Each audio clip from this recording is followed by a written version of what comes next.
Alors, on est ici en vacances apprenantes et avec un des dispositifs possibles qui est celui de l'école ouverte, qui consiste pour les élèves à avoir des activités liées aux apprentissages fondamentaux qui leur permettent tout à la fois de vérifier leurs acquis de l'année scolaire écoulée, qui est une année un peu particulière, et puis de préparer leur arrivée au collège l'an prochain. Cette année, on a ciblé des élèves de CM2 et 6e, 5e.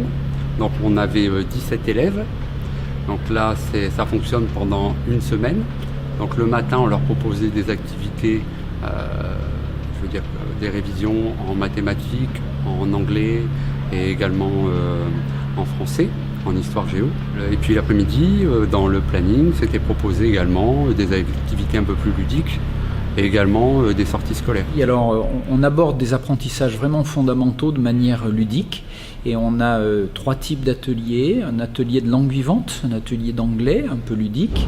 On a un atelier de lecture expressive encadré par une enseignante de français qui met en confiance les élèves et qui leur permet de travailler sur la lecture à plusieurs d'un conte africain.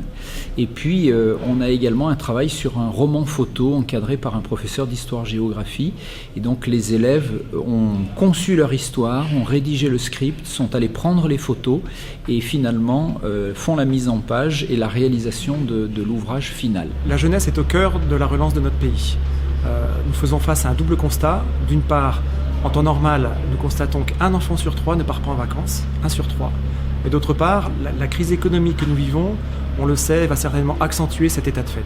C'est pourquoi le gouvernement a mis en place et a lancé l'opération dès le mois de juin Vacances apprenantes, opération qui est destinée à tous les jeunes du département et plus particulièrement aux jeunes issus des quartiers politiques de la ville. Dans ce cadre, 4 dispositifs complémentaires sont mis en place. L'école ouverte, que nous venons de voir ici au Collège d'Aiguebelle, l'école ouverte buissonnière, l'écolo apprenante et une aide exceptionnelle pour les accueils de loisirs.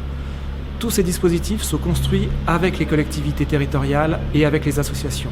Et je tenais à remercier les associations et tous les élus qui se sont très fortement impliqués dans la mise en œuvre de ces dispositifs qui sont pilotés et financés par l'État et qui ont vocation à être déclinés tout au long de l'été dans le département.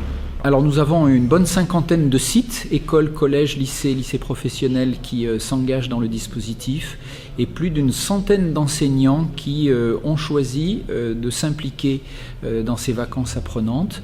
2 tiers à la fin du mois d'août, mais 1 tiers au début du mois de juillet.